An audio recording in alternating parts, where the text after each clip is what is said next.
Gracias por seguir con nosotros. Señores, tenemos en nuestra entrevista central aquí en Enfoque Matinal al pastor Diego Astacio. Él es aspirante al alcalde por Santo Domingo Este, por el partido PQDC.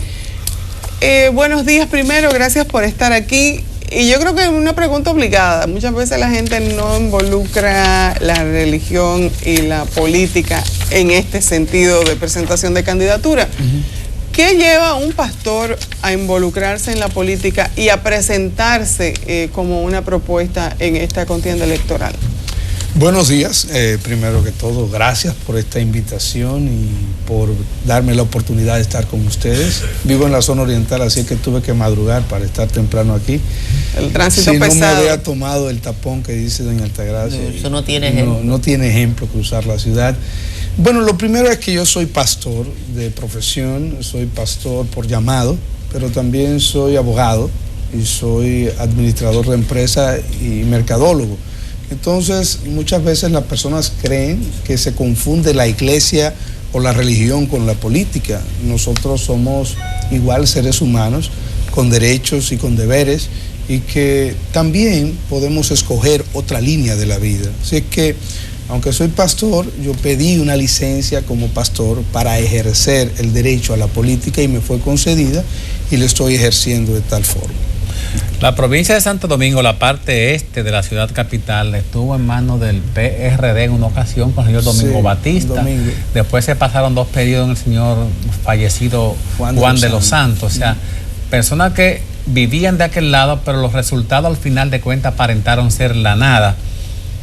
En los recorridos que han hecho diferentes partidos, la parte este, la cantidad de basura, la pestilencia, la suciedad, el descuido total del mercado y lo que es la obligación del ayuntamiento, que sí se encarga de cobrar regularmente la recogida de basura. Sí. Parece que van a hacer que la parte este se mude para la parte central, que no está menos descuidada. ¿Qué ofrece usted como alternativa a aquella historia de la parte este? Bueno, Santo Domingo Este tiene 5 prioridades fundamentales. La primera de ellas es el orden.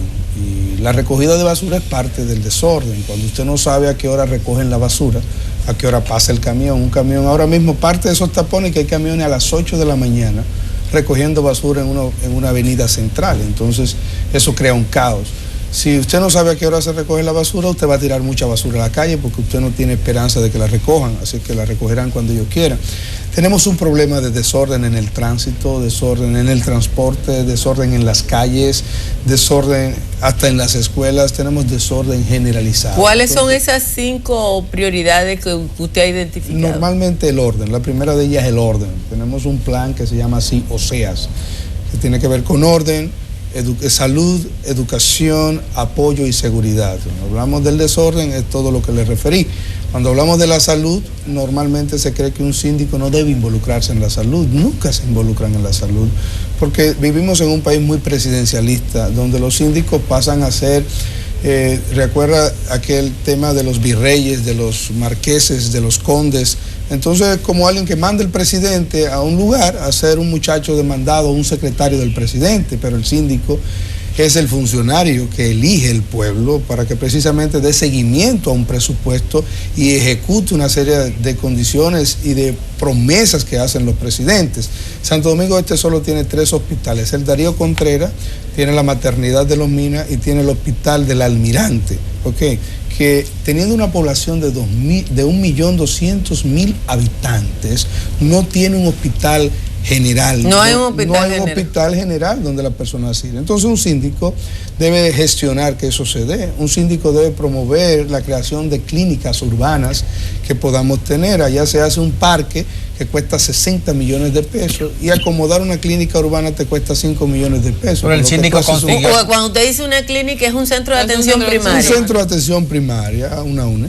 Exactamente, tú la acomodas con 5 o 6 millones de pesos, no tienes que construir la casa, tú la rentas, porque uno de los modelos nuestros es construir, pero eso desafía mucho la economía y además que te retrasa el tiempo. Dentro de esa misma actividad y actitud faraónica, el síndico anterior consiguió que el Poder Ejecutivo le construyera el edificio del ayuntamiento. Bueno, pudo haber sido un hospital. Eso lo vamos a convertir en un hospital. O sea, una de mis promesas y garantía es que yo no voy a usar eso. Eso es un mastodonte inmenso para almacenar gente ahí, donde tú lo que tienes que desmembrar toda esa estructura y llevarla al pueblo. Tú tienes que, como está en de norte, como está de sur, tú tienes que tener en las, o sea, en los... Usted está planteando un proceso de descentralización de la gestión. Pero debe ser así, porque eso es el ayuntamiento. Tú tienes que crear mini cabildos, tú tienes que crear oficinas de servicios del ayuntamiento, porque eso es lo que la gente necesita, ser escuchada, la gente necesita plantear sus problemas. Entonces, cuando tú centralizas eso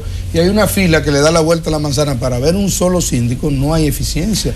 No hay solución. Bueno, pero va a seguir siendo el mismo alcalde. Una cosa es ser el mismo alcalde y otra cosa es que el alcalde lo centralice todo, porque tú tienes 33 regidores que pueden darle frente a muchísimas situaciones y que para eso lo elige el pueblo. Y del anterior alcalde, perdón, para terminar la idea, del anterior alcalde, Domingo Batista, que se vio involucrado en una gran estafa con la construcción del Palacio Municipal al lado de la Textil, en la Estrella Ureña. ¿Qué usted va a hacer con ese espacio? ¿Eso es del ayuntamiento? Bueno, ese espacio se le cedió a la Suprema Corte de Justicia, creo, que ahí se estaba construyendo el Palacio de Justicia Santo Domingo Este. O sea, en esa cañada. Es necesario. Sí, que también es necesario. Es que es parte de lo que debe gestionar un síndico. Nosotros, hablando de la gestión, nosotros tenemos que gestionar que vayan a Santo Domingo las instituciones importantes para nosotros no tener que dar... Para que la gente no cruce Para que la gente no tenga que cruzar ese puente de amor, por amor a Dios. En ese sentido, además de la salud, tenemos que gestionar educación. Santo Domingo Este tiene apenas 321 centros educativos. Tenemos ¿Para 1 millón? Para 1.200.000 habitantes. Y eso incluye los centros educativos privados, que muchos están siendo cerrados. Pero cuando tú cruzas eso con bancas de apuestas, que son por encima de las 4.000 y pico bancas de apuestas, entonces te da una proporción astronómica la diferencia. Eso quiere decir el estímulo a la ciudad. O sea, ¿qué está estimulando la ciudad? ¿Banca de apuestas, de discoteca, o tú estás estimulando la educación? Entonces nosotros no tenemos escuelas vocacionales, nosotros no tenemos escuela de música, nosotros no tenemos escuela de bellas artes, nosotros no tenemos escuela de computaciones. Y el ayuntamiento, por ejemplo, el ITLAS que está ahí, que es una institución que está en nuestra zona, y el otro, el ITC, que está allá abajo en San Isidro. Pero el ayuntamiento no ha hecho conexión con esos centros educativos, no ha proporcionado transporte para que los muchachos, así que un muchacho se desprende, eso es muy oscuro, esa zona de San Luis, no tiene ningún tipo de seguridad. ¿Qué debe hacer el ayuntamiento? Proporcionar autobuses para que los muchachos vayan, proporcionar iluminación para que sea una zona segura y hacer un ambiente amigable. Todo eso es educación, tenemos que trabajar con la educación. En último lugar, 2 cositas más, tenemos que trabajar con el apoyo. Hay que apoyar a las madres solteras, hay que apoyar a los discapacitados. El 7% de la población dominicana es discapacitada. Santo Domingo Este tiene una cantidad enorme, más de 70.000 discapacitados, de los cuales el 37% es ciego, no videntes. O sea, tú no tienes apoyo para esa gente, además de una ciudad desordenada, llena de alcantarillas destapadas, con calles enormemente desordenadas, con todo tipo de frituras y de asuntos en la calle, que tú no le has dado ningún tipo de registro y ningún tipo de apoyo para organizarlo. Entonces tú tienes todos esos discapacitados amontonados en su casa, tú no tienes una guagua que los vaya a recoger para llevarlo a rehabilitación, una madre soltera con un niño discapacitado tiene que gastar 500 pesos de taxi para ir y venir, 500 pesos de terapia, más lo que se come en el camino. ¿Qué termina haciendo con ese niño? Abandonándolo en una habitación. Entonces tú no tienes apoyo a los discapacitados, tú no tienes apoyo a las madres solteras, tú no tienes apoyo a los deportistas, tú no tienes apoyo a los empresarios, tú no tienes apoyo para nada. ¿Qué haces como cabildo? Entonces, recoger basura y tapar algunos hoyos. Esas son las prioridades de los cabildos que hemos tenido. Yo estoy viendo que muchas cosas que presionan bastante un presupuesto que casi siempre los ayuntamientos dicen que es deficitario.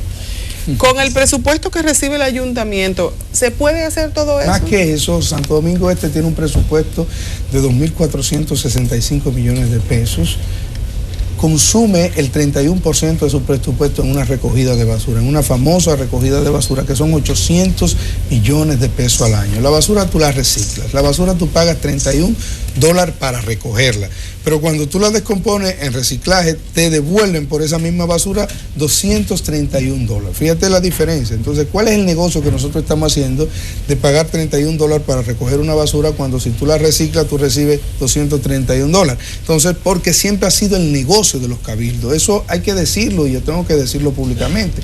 El negocio de un ayuntamiento o de un síndico es quedarse quieto con el tema de la basura porque eso le representa personalmente. ¿Y cómo le llega esa diferencia de dinero a los alcaldes? ¿Cómo le llega? Eso es sencillo. Aquí hay un estilo típico que se cree que coger el 10% de comisión de cualquier negociación que se dé no es delito, eso no es malo. De cualquier negociación que se dé, cualquier funcionario titular coge el 10% sin sentirse que está violentando la ley. Si tú calculas 800 millones de pesos por un 10%, que son 80 millones de pesos al año, por 4 años te da 320 millones de pesos por tú hacer nada, entendiendo que eso es un negocio lícito, tú recibir el 10% de aquel a quien tú le asignes una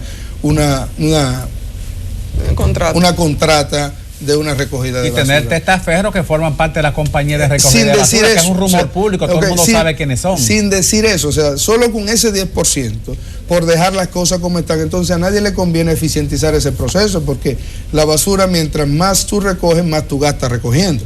¿Me entiendes? Más tú gastas dinero, más tú inviertes el presupuesto, así que ese 10% termina siendo más grande. Si el síndico no se aboca a desprenderse de eso, si las personas no entendemos que ir, y por eso usted la contestamos la pregunta de inicio, tiene que haber gente de moralidad, tiene que haber gente que entienda que el dinero no lo es todo. La Biblia nos dice a nosotros que el amor al dinero es la raíz de todos los males.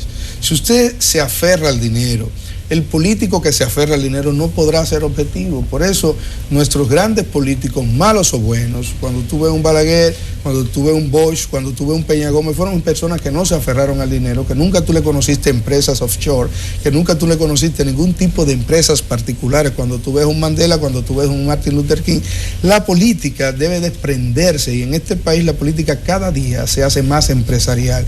Por lo tanto, los políticos son menos objetivos y pueden ofrecer menos soluciones a las necesidades de nuestra nación. A usted le fue muy bien en un debate y de hecho para el público usted ganó ese debate porque evidentemente que tiene ideas claras de lo que hay que hacer en su municipio, pero usted enfrenta a la estructura corporativa, política más importante que ha tenido la República Dominicana, que es el Partido de la Liberación Dominicana. ¿Cómo usted se siente frente a esa estructura y frente a la candidatura del señor, le dicen el Cañero, yo no me acuerdo el nombre, Martínez. Alfredo Martínez? ¿Cómo usted se siente frente a eso? Vamos a poner el comercial del pastor sobre el clientelismo, que yo creo que ya Patricio lo tiene por ahí. Vamos a ponerlo para que la gente lo vea, bastante interesante.